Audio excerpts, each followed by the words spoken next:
Hello, I'm Megan, and good old Mr. Bones, who was able to relocate himself with me to Ireland. Welcome to Ireland, Mr. Bones. This is a practice that I'm going to call happy hips. Some very simple movements that I do on a regular basis for the hips, and we're just going to show you the main functioning movements of the hips. So come to a standing position. Mr. Bones will show it first. If we take our femur bone, this nice big strong bone, forward, this would be what we call hip flexion. Bringing it forward, so the femur bone coming towards the front of the body. So take a moment, I'll hold Mr. Bones to stand. Feel into your weight into your right leg, and just begin to lift your left leg up. There is your hip flexion. Just do this a few times. You might even place your hand right in the hip crease there. Notice the muscles in the back of the leg stretching. You might notice how high you can lift it. Very simple movement. You might recognize this one as something we do a lot since we are quite the sedentary bunch and we sit a lot. So that's hip flexion. Let's do the other leg. Switch the weight into the left leg and just begin to lift up. This is just feeling into this area first. If it's helpful to look at Mr. Bones to see what the hip looks like, you can do that.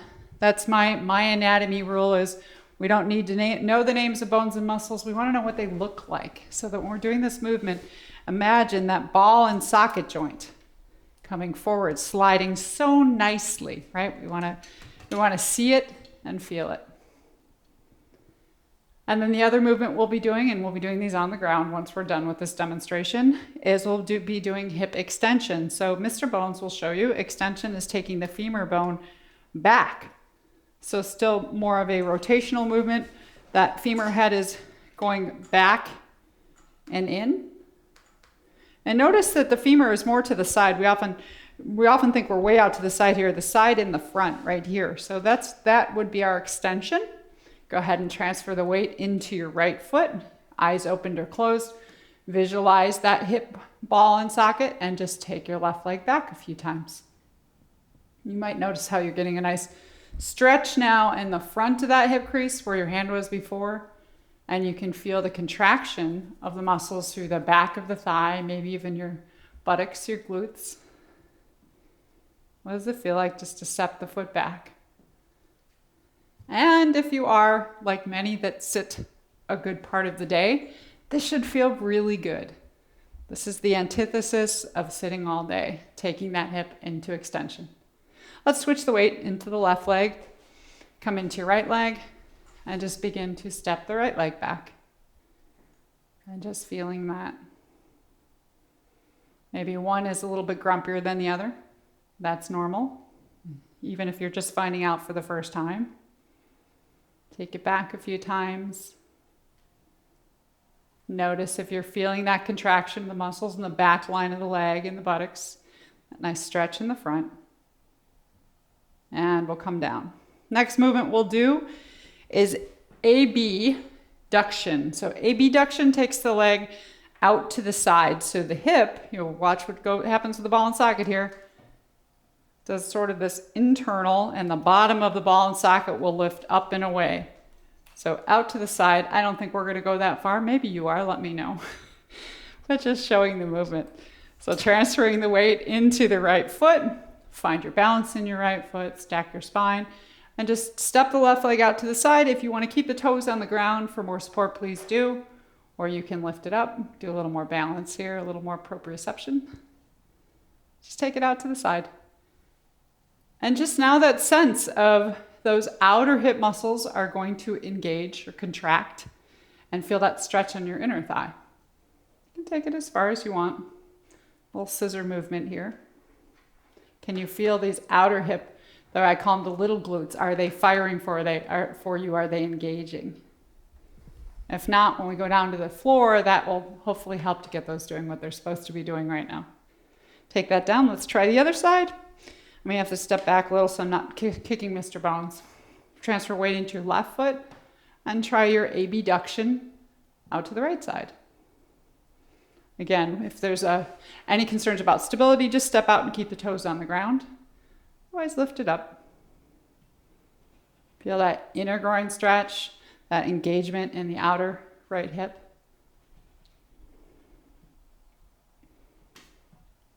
And take that one down. So the other most common movement we make is adduction, adduction, and that one would take the femur bone across the midline of the body. He's not always so good with this one, but we're going to go across the midline of the body, taking it across. So now the bottom of the head of the femur bone is going to go towards the hip, towards your sits bone actually, or ischial tuberosity, and the top kind of pulls away, top of the hip bone. So that's the movement for the bones. There we got it sliding a little bit better. I'm going to let it come down. Take your weight into your right foot. Take your left leg, step it across the midline and forward. So you have to come forward a little bit to come across. Again, toes can stay on the ground, or you can lift it up. Go nice and slow and just feel. So remember those muscles we were just tightening in the outer left hip when we went to abduction. Should be able to feel them stretch a little bit now as you step across. And the nice thing with that stretch is it is the counter pose for what we just did. And now you're feeling the inner thigh muscles perhaps engage a little bit. Stepping that across. You can also do this behind you. If you want to get a little fancier, put some disco music on. Just familiarize yourself with the way the hip moves. And let's switch sides. Disco ball rolling, switch the weight into the left foot. Feel your right leg. Step it across the midline of the body. And think of moving from the hip socket. So visualize that ball. That's what Mr. Bones is here for. He's going to show you what is going on underneath the skin. In the bones, the tissues. You can do that to the front. You can also step it to the back. And you may notice again that there's more mobility on one side than the other, or maybe the muscles respond differently on the two sides. Something to take into account when we go down on the ground. And then we'll take that down. So the other thing we do, I'm going to show in a whole different movement that's going to bring all of these together, is we do external rotation. So that's an interesting one you can see from the bone. External rotation and internal rotation. So what that looks like, take your weight into your right leg, is externally rotate, is just turn your left toes out and then come back in. There's your external rotation of the hip. And the internal rotation is turn the big toe towards the center line of the body. Really simple movements, right? But understanding the anatomical movement part, functioning part of the hip can be really helpful. And then the last thing we're going to do with this left leg before we switch is keep the weight in the right leg, come onto the ball of the left foot, and just make some circles all the way around. So that's the beautiful thing about this ball and socket joint, is it's not limited to, I say it's like a clock face, 12, 3, 6, and 9. So that would be the flexion, extension, and AB and adduction. We can go all the way around in a circle. And you can switch the direction of the circles, gently pressing the ball of the foot into the ground, and move from your hip. Think all the way around the circumference of the hip crease. Let that relax. Switch the weight into the left leg. Right leg might be a little fatigued anyhow. And first we'll do that. Turn your big toe out. So there is your external rotation of the hip. Right side. And if you're stuck at all, you might notice in order to do that, you're turning your shoulders too. So can you keep your shoulders over the hip and really isolate the movement from the hip, even if it's smaller? Just a little external rotation there. And then the internal rotation, big toe side of the foot turns towards the center line of the body. This is a very common one, I know. I'm feeling it already. A lot of times we have a difference in function in internal rotation of the hips. One might be quite a bit tighter than the other.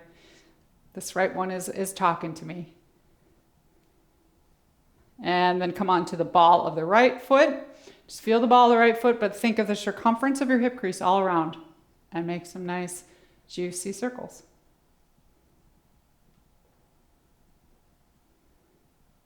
Feel it and visualize it in your mind's eye. That ball just generously softly, fluidly floating around. And you can switch the direction. Make it juicy. And take that down. Okay, so say goodbye to Mr. Bones. He'll be here to greet you. He's now living in Ireland. Come and see us. But we're going to move our way down onto the floor.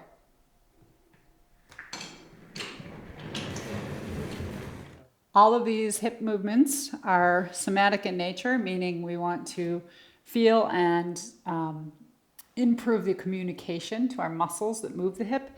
And we're going to be doing them all in a side lying position. So if you find that you want some sort of padding underneath your head, you can feel free to bring a blanket in or a pillow. I just might request that when you pad your head, we keep the neck in a neutral position. So we don't want the left ear lifted way up. So I'm on my right side first. If you want to join me on your right side, draw your right arm forward, and instead of resting on the outer part of the shoulder, because that doesn't feel so good, think of drawing it forward enough that you're feeling yourself on your shoulder blade, and then rest your head. You're going to bring your knees up and stack them so that your thigh bones are 90 degrees from your spine and your shins are parallel to the spine. So bring those shins forward, maybe parallel to your mat or your blanket. Settle in for a moment. Place your left hand on your left hip. Imagine your hand is like a handle on your hip, and start to make some nice slow circles like you're stirring the pot. And if at first it feels like the hip doesn't want to do this from the hip, you can move your whole leg. Notice how you can move your hip from your leg, and then let the left leg rest on the right leg and see if you can make the same movement, probably smaller, but from the hip. So just start by making some circles. And you can switch the direction of the circles. Notice when your side body gets longer, when it shortens, when your hip goes forward or back. And then we'll pause. So the first movement we're going to do is the abduction. So feel your inner left leg, big toe side and inner knee. And as you breathe in, if you'd like to do this to your breath, you can. You don't have to. As you breathe in, lift that whole inner leg up just a little bit. So we don't want to go way back here and dump our pelvis to the back. You want to think the movement is really isolated to the hip crease, not the pelvis moving, not the pelvis rolling back. So you can even hold the top of your pelvic bone and just lift the leg a little bit. So that is your abduction. Just taking a few. So when we do it to the breath, the inhalation is the effort. The exhalation, we let it come down and relax completely. And if you're lifting real high, try doing just a couple inches. Sometimes you get a whole different response there. If it's not releasing when you come down, take an extra couple of breaths, just letting it rest. So this is just that abduction. Now we're going to add a little bit with the abduction and the external rotation. So you're going to keep the big toe side of the feet together. And as you breathe in, lift just the knee. Slightly different, but we've warmed those outer hip muscles up a bit. So you can hold the pelvis. You might also place your hand where you feel it. That can help to connect your brain to those muscles. Using your hands as feelers for the nervous system. So big toe staying together and just lifting up and releasing back. There's always the option too to lift it up for a few breaths. Hold it there. Notice how you might feel a little burning sensation, a little action in this outer left hip, even into the buttocks. Check to see the right leg is relaxed and right hip. And then let it come down, relax it. The next one we'll do is the adduction, where we went across the front line. So this is very simple. Think of that inner left knee and just slide it to the floor and let the inner calf come to the floor and then slide it back. If you want to do this on your breath, inhale and slide it. And you might even slightly press the inner knee and calf into the ground. And exhale, take it back. Just a few times.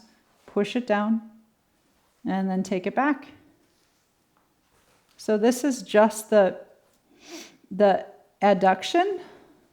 As we did with the last one, we're going to also add in the internal rotation. So now you're going to keep the knees together. And as you breathe in, feel your big toe side of your left foot and lift that up. So I call this one mermaid tail.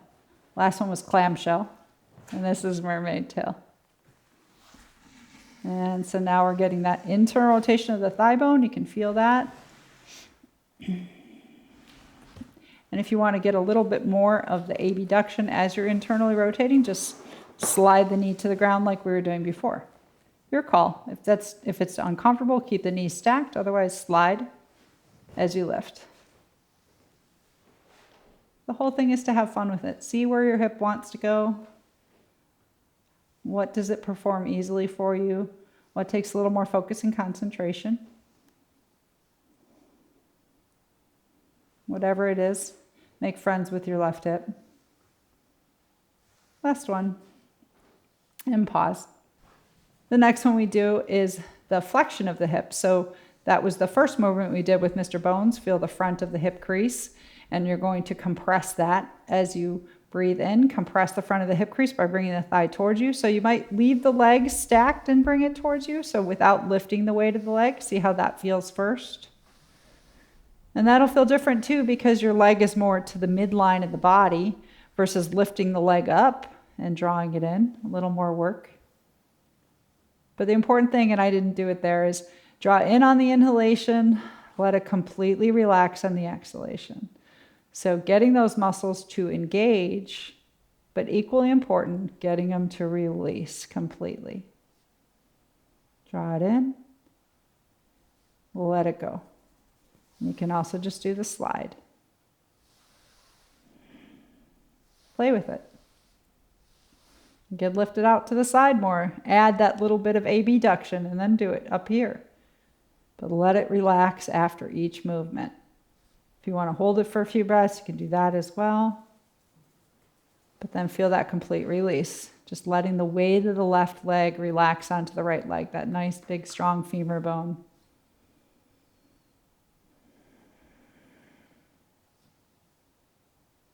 And we'll release that one.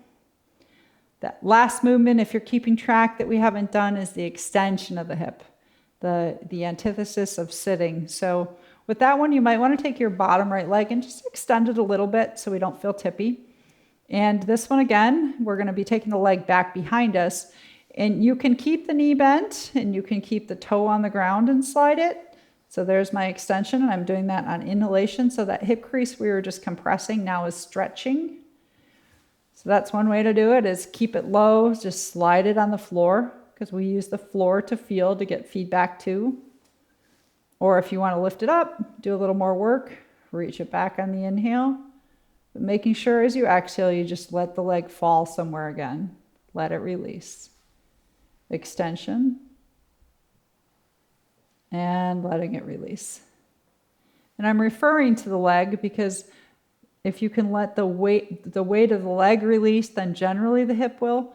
But remember, we're moving from the hip.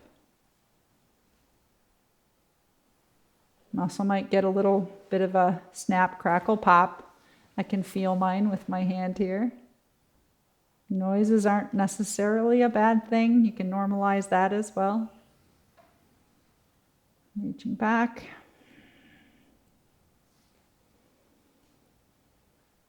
Take a few more into the extension.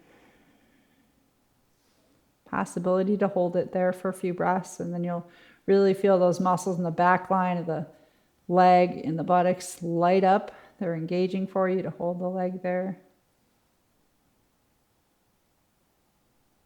And let it fall, let it release. So before we switch sides once again, just do those circles now and notice if the circles feel any different. First of all, it might be soothing, but you may have more awareness of the muscles that are taking your left hip in circles.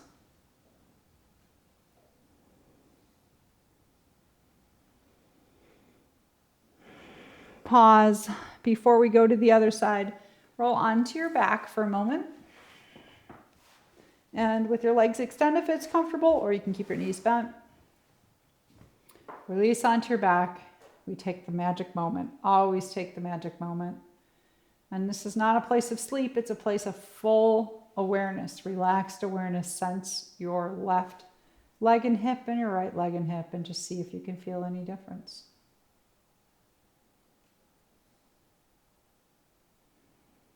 If you had a little camera, there was a camera of sensory information, feeling, sensation. The camera goes into the left hip and leg and the right hip and leg, and what is it seeing, what is it feeling and experiencing? And describe it to yourself in any fashionable or unfashionable words, as fantastical or real as you want it to be. A few more breaths, just noticing. Noticing the magic of movement. And then we'll be switching sides. So rather than having my business end to you, I'm going to turn this way. You can always just flip over. Get your head in a good position so you'll be resting on your left side supportive. Draw that left arm forward so you're on your shoulder blade. Stack your knees. Bring your thighs so they're 90 degrees from the spine, so they'll feel that closure in the hip crease, and then kick your shins out so they're parallel to your spine. Pausing for a moment just to feel this new position, feel the ground underneath you, let yourself land into the ground with the left side. You can place your right hand on your right hip and begin to slowly make those circles. If it doesn't come easy, think of circling your hip from your leg. Go ahead and pick the leg up. A lot of times it's easier to move the hip from the leg, but we really want to be able to move the hip independent from the leg muscle. So then let it come down and see if you can create that same feeling or movement. Might be a little smaller, that's okay. Use your hand, your right hand like a handle, and just stir your hip around. You can go both directions. You can visualize a clock face all the way around all the numbers on the clock. If you want to make it a little more fun, imagine drawing smiley faces with that right hip.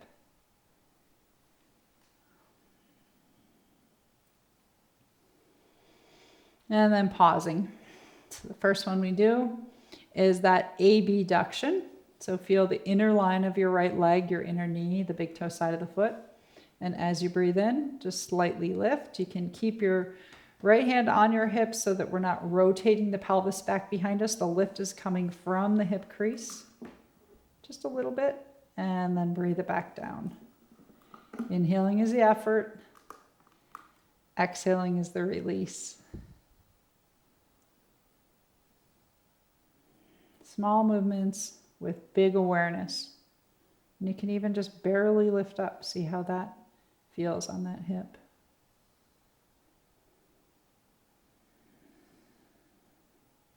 Check to see too that the left leg is on holiday. Sometimes once we've done one leg, it's trying to help. So can you keep the left leg relaxed in the left hip? And we'll do the second movement. We'll add in that bit of external rotation. So feel where the big toe side of the 2 feet is touching. Keep the feet touching. Breathe in and lift just the right knee. And breathe out and take it down. Just like opening a shell. And back down. What are you feeling? Remember to work on a sensation scale. Pain is your ticket out of the pose or out of the movement. Sensation, you can decide how much sensation you want today. Just make it juicy. You can take it into a hold. Check to see you're relaxing the left leg. Feel those muscles working in your outer right hip. You can even touch them, give them a little massage. I get a spot here where I get a little pinching, and you can give it a little rub down there. Let it come down and relax. Release completely. Next movement is the adduction. So feel your inner thigh again and just slide it towards the floor in front of you, like your thigh bone is crossing the center of the body. And then exhale, take it back. So you can just let it fall with gravity, or you can purposely press it in just a little bit. So decide how much force you want to use. And force is created by pushing into the floor or pulling away from the floor. So we work with gravity. Just that little midline movement. And if we want to do the other part to that, keep the big toe side of the feet together. Or excuse me, keep the inner knees together. Feel the big toe side of the feet. As you breathe in, lift that right foot up, keeping the knees touching. Breathe out, take it back down. So there is more of the internal rotation of the hip, and you're sensing the way the thigh bone is rolling inward. Go back to Mr. Bones and picture that lovely, strong femur head just gently turning inward. You can do these two movements more together, so you can lift that up and also drop the knee to the ground, adding that adduction, adding.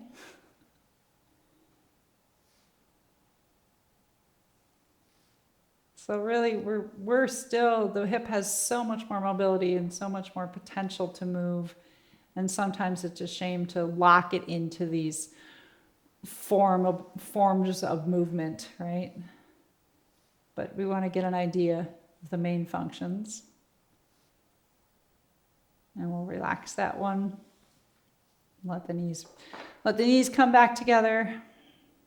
Next one is the flexion. So where we feel that front hip crease slightly closed, because it's like we're in a sitting position, we're going to close it off even more. So compressing the front of the hip crease, opening up the back line. As you breathe in, draw the leg towards you, and you can just slide the foot. You might even just let it fall, let the knee fall, and slide it back, release it.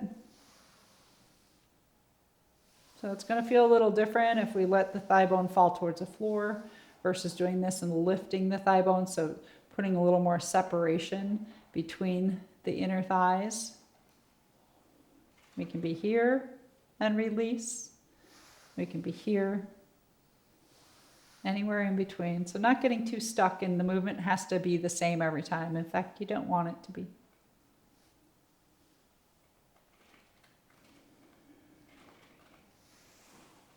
Change it up.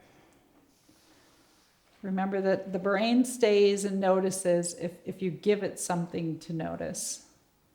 It likes to learn, likes you to do new things, likes to be stimulated. You can draw it in and hold it for a few breaths if you want.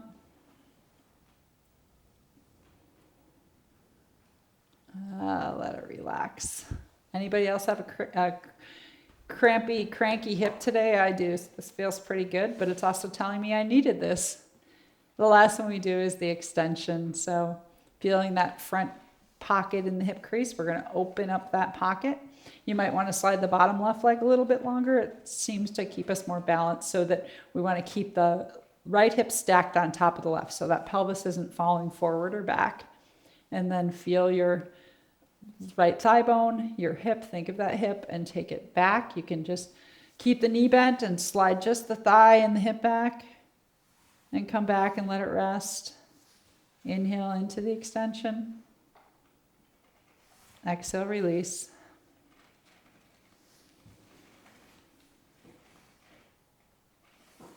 So this is keeping the leg more towards the center of the body, keeping the foot on the ground. Or you can go into more a knee extension too. Lift the leg, take it back. Anywhere in between. It can be up here, down here. Don't lock yourself in. Notice what's happening from your low waist as you do this. And sometimes when I talk, I forget to take that full moment of relaxation in between each movement. So I hope you're remembering to do that. Extension, release.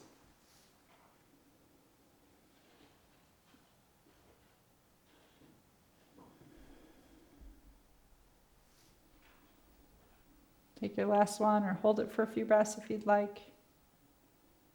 Reach as far as you can. So we want to go beyond our normal range of motion. And let it relax completely. Let it come down. So before we leave this hip, give it a little bit of love by taking those circles again. And just notice if you feel more connected, if the circles are a bit easier. So that's that communication. We're upping the communication through the nervous system from the brain to these muscles.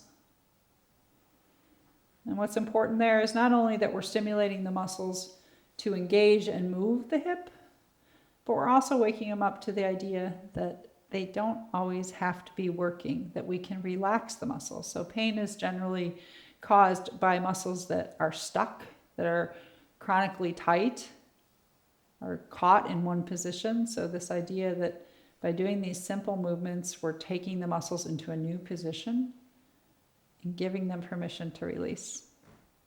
Let go of any discomfort, rigidity, or pain. Finish those circles off. And then we'll come onto our back one more time, just to feel. Feel and be present. Land and locate. So wherever your legs want to be.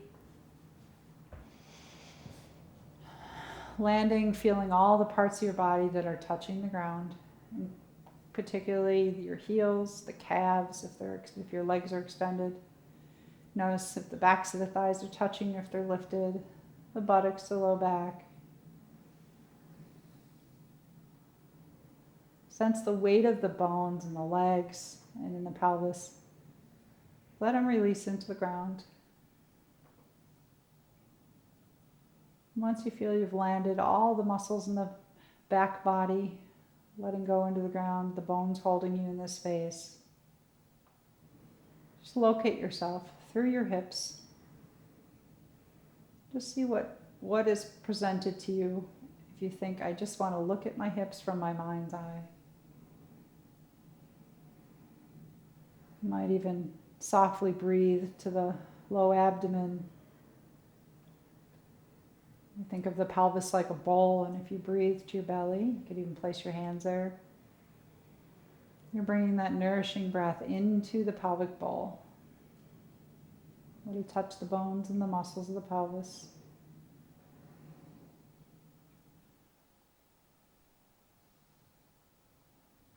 Breathe in, feel the expansion, the freedom, the spaciousness. Breathe out and release and relax a little bit more. Let the ground hold the weight of your body, particularly your pelvis and your hips.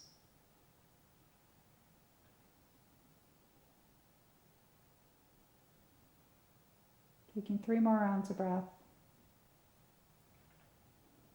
Maybe offering your hips some sort of inspiring comment. A compliment, perhaps. Even the grumpy one.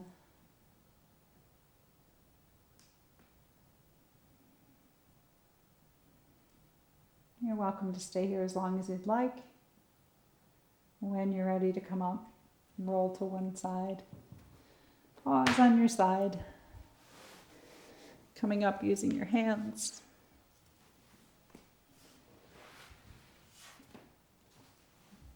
Now I can sit cross-legged and notice what your legs are doing, that abduction and external rotation, right? Hands at the heart center, but if that's not for you, take your legs wherever you need to. Enjoy the freedom that you've created in your hips and love your hips. Thanks for joining me. Please remember to subscribe, and thank you, lovely Patreons, for continuing to support me so that I can share these videos. Peace, joy, love, and light.